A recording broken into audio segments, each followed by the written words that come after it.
Je maintiens ce lapsus. Oui, j'assume. Oui. J'assume. Je persiste et je signe. Je persiste et je signe et j'assume. Bon, et j'assume.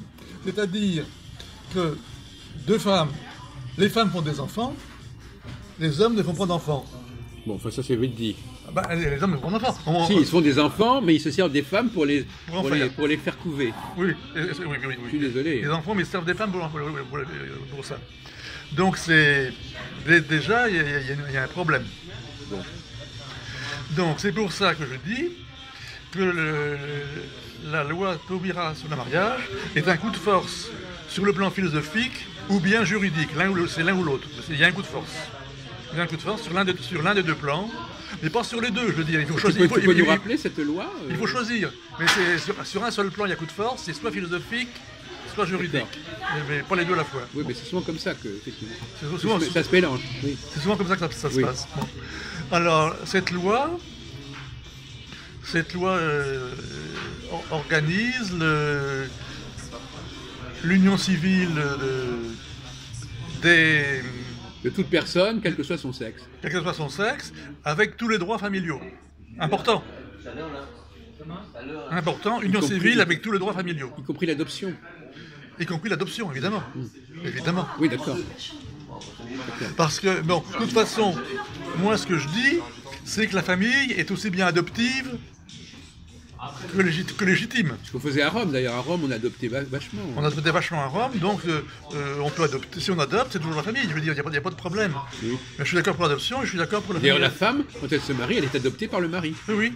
En réalité. Mais je suis d'accord pour la famille adoptive, il n'y a pas de problème. Il ne faut pas oublier que la femme, c'est déjà une forme d'adoption, le mariage. Ah oui. On peut voir aussi le mariage comme ça, par un mec qui adopte une nana. Oui. C'est ça, le mariage. Il y a la fameuse formule adopte un mec. Il y a un site comme ça qui s'appelle comme ça. Et chez les femmes, c'est pareil. C'est un virago qui adopte une gouine. C'est pareil. C'est-à-dire que... Enfin, soignez châtiez votre langage. Oui. Donc, c'est-à-dire que si deux femmes se mettent en ménage, oui. On pourrait leur donner un cahier des charges, et sur le cahier des charges, elles inscrivent les géniteurs et les enfants. Oui. Donc, la gouine est la maman des enfants, et puis le virago est le papa des enfants. Tu nous parles un peu de le problème de l'inclusivité. Oui. Donc, on inclut les géniteurs. Le français inclusif. Non, mais ma position, cas de l'inclusif, c'est comme ça qu'on dit. Ma position, c'est d'inclure les géniteurs dans la famille. Et dès lors, si on inclut les géniteurs dans la famille, ça renforce la famille. Le géniteur, c'est-à-dire que celui qu'on aura payé pour porter l'enfant. Celui que géniteur. C'est la GPA. Donc pour l'instant, on en est à pas encore. Pour l'instant, on en est à la PMA. Oui. On en est à la PMA sans père. Voilà. Mais il y a toujours un géniteur. Oui. Donc on le met. Il faut dire que le géniteur, il faut le respecter. Il fait partie du système. Il ne faut pas dire c'est anonyme ou je sais pas quoi. Faut pas parler de GPA sans. Voilà. Non, la GPA sans père, c'est une projection que font la Manif pour tous. Ils font une projection que l'on peut rectifier. C'est ça que je veux dire. C'est une projection qui est peut-être justifiée. Oui. Cette projection est peut-être justifiée, je veux dire, mais c'est quand même une projection dont on peut discuter. Oui. Et moi, je préconise qu'on mette les géniteurs sur le livret de famille et l'état civil. Oui. Et puis, ce sont des amis de la famille, ce sont des cousins. Oui. Bon, on les réintègre comme amis de la famille, dans la famille. D'ailleurs, il y a une époque, l'oncle était plus important que le père. Ben, bien sûr, mais ça c'est en anthropologie. Oui. Le mari, le frère de la femme, de la mère, était plus important que son géniteur. Oui. Même si le géniteur était le mari. Oui. Donc alors justement, qu'est-ce que tu penses de cette question un peu épineuse de la matrilinéarité chez les Juifs notamment? Est-ce que c'est justifié à ton avis? Oui. Non, les Juifs et les Arabes sont matrilinéaires. Oui, non, mais pourquoi? Est-ce que comment ça se justifie ce principe? Ça a toujours été comme ça. Tout.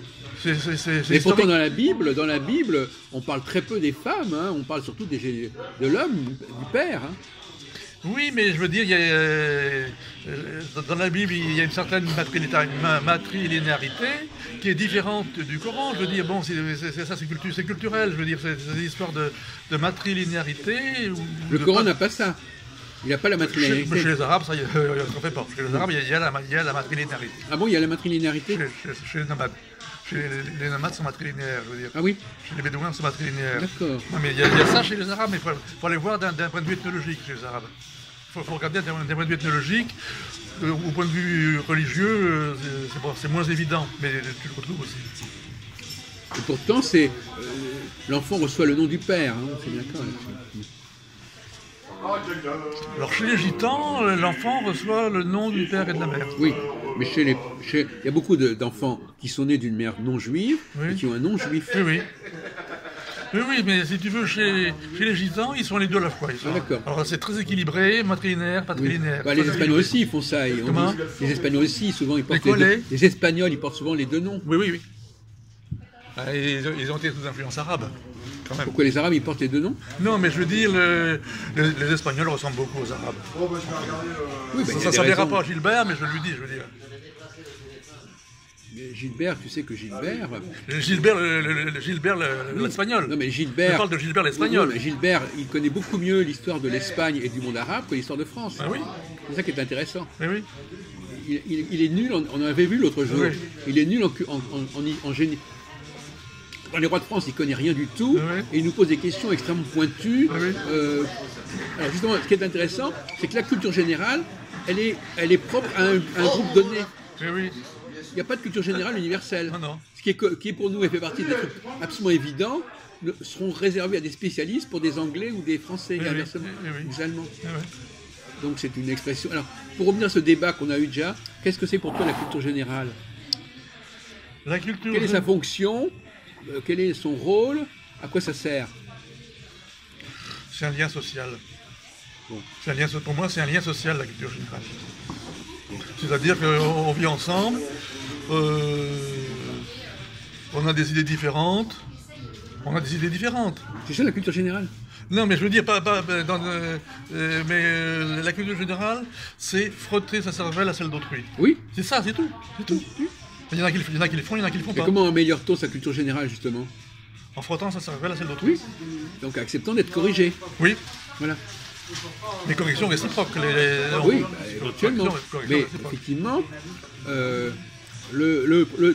la différence entre l'homme et la femme sur ce point-là, c'est que la culture générale, il faut être masochiste pour être dans la culture générale. Ah oui, parce qu'il faut accepter qu'on vous corrige.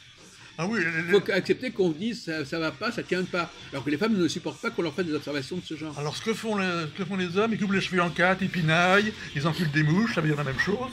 Mais ils aiment ça. Oui. Alors que les femmes font pas ça. Non, mais elles améliorent. Ça se paye parce que leur culture générale est beaucoup Alors, plus faible. Quand on veut faire ça avec les femmes, elles le prennent très mal. Voilà. Elles le prennent très mal. Voilà. C'est pour ça que je parle de masochiste. Les hommes sont capables de supporter Oui. qu'on leur fasse des observations, qu'on leur corrige. Ils sont même demandeurs. Oui, oui. Les femmes, elles ne sont pas du tout demandeuses. Oui, Et donc finalement, le résultat, c'est qu'elles vont stagner. oui. La culture générale est souvent insuffisante. Elles ont pas. Par exemple, l'autre jour, je ne sais pas si tu étais là, Aude, elle nous a sorti un truc sur les. Elle croyait que les 10 commandements avaient été inventés par les catholiques. Oui, oui. Je ne sais pas si tu étais là. Oui, je sais, j'étais là. C'était hallucinant. Comment, à son âge, elle n'a pas eu l'occasion de corriger cette erreur. Ah oui, Et elle croyait que c'était les catholiques qui avaient inventé les 10 commandements. oui, oui. Mais ça, c'est des bourdes que la plupart des femmes sont capables de commettre à un moment ou à un autre. Mais moi, j'ai appris à l'école quand même, bien que l'école soit laïque, que les 10 commandements, c'était Moïse. J'ai appris à l'école, Oui. au cours d'histoire. Mais elle commence à... Alors moi, la question, c'est de savoir comment est-ce qu'elle a fait pour ne pas corriger le tir. Mais elle était dans une école religieuse, c'est pour ça. Et dans l'école religieuse, on lui a dit ça? Non, mais on lui a pas enseigné dans une école laïque, on m'a enseigné que les 10 commandements, c'était Moïse. Oui. Mais dans une école religieuse, on enseigne autrement. Tu es sûr? Mais bien sûr. On leur dit que les commandements, c'est une invention des chrétiens? Mais non, c'est les prêtres qui ont dit ça. Tu sais, mais je ne sais pas ce qu'on leur dit, mais Ben, donc c'est toi qui supposes. j'imagine. Oui, d'accord, mais c'est de l'imagination. Oui, bon. Non, mais ça, c'est une façon de l'excuser en disant Je l'excuse, voilà, elle a appris ça comme ça. Mais même si elle avait appris ça comme ça, à force de se frotter, pour en prendre une expression, avec les uns et les autres, elle aurait dû s'apercevoir qu'elle était dans l'erreur. Oui, oui, oui, oui. Donc, elle a pas... Et donc finalement, c'est souvent ça. Alors, si on considère les erreurs comme une saleté, comme une crasse, Eh les oui. femmes sont sales. Ah oui. puisque la culture générale, c'est aussi une façon de se nettoyer de toutes les conneries qu'on a pu accumuler. Oui. Et moi, j'ai employé l'expression épouillage l'autre jour. Oui. Les hommes s'épouillent. Oui. C'est-à-dire qu'ils se cherchent les poux pour les enlever. Oui. Et les femmes ne savent pas s'épouiller. Oui. Et donc, finalement, elles ne veulent pas qu'on les épouille. C'est pour ça que les hommes sont restés velus, quoi. Bon. Comment? C'est pour ça que certains hommes sont restés velus, pour s'épouiller. Alors, justement, à propos de velu, quelle est la différence entre Ésaü et Jacob? Ésaü est velu et pas Jacob. Tu connais la bénédiction lorsque Jacob a voulu se faire bénir par son père Isaac, Oui. il s'est mis une tunique de fourrure pour se faire passer pour son frère, Ah oui. qui prouve que son frère était naturellement velu. Oui. Alors, comment tu expliques à quoi ça renvoie à ton avis c'est une humanité velue, une humanité qui n'est pas velue? Ah, c'est les hommes et les femmes. Non. Ah oui, d'accord. Non. C'est une humanité plus évoluée que l'autre. C'est Cro-Magnon et Néandertal. Ésaü correspondrait aux chrétiens, et on dit souvent dans la religion juive, on dit Ésaü c'est les chrétiens, c'est Édom. Ouais. Donc les chrétiens sont les descendants de Néandertal, et les juifs sont les descendants de Cro-Magnon. Et c'est pour ça que dans cette histoire-là, on dit Jacob s'est fait passer pour Ésaü. Oui. Et donc il s'est mis des poils pour que son père croie que c'était lui, que c'était Ésaü. Bon.